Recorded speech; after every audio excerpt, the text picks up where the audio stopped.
আপনার মন খারাপ হলে আপনি এই সূরাটা পড়বেন, আপনার মন ভালো হয়ে যাবে। এটাকে দি অ্যান্টি ডিপ্রেসেন্ট সূরা বলে, মানে ডিপ্রেশন কাটায় ফেলে।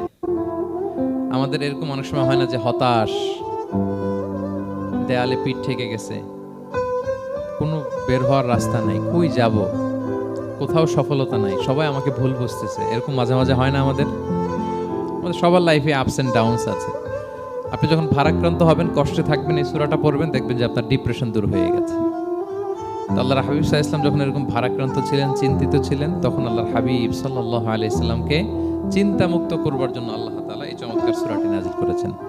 আল্লাহ নাজিল করলেন, আউযু বিল্লাহি মিনাশ শাইতানির রাজিম, বিসমিল্লাহির রহমানির রহিম, ওয়াদ-দুহা ওয়াল-লাইলি ইযা সাজা মা ওয়াদ্দাআকা রাব্বুকা ওয়া মা ক্বালা ওয়ালাল আখিরাতু খায়রুল লাকা মিনাল উলা ওয়ালা সাওফা ইউতিকা রাব্বুকা ফাতারদা।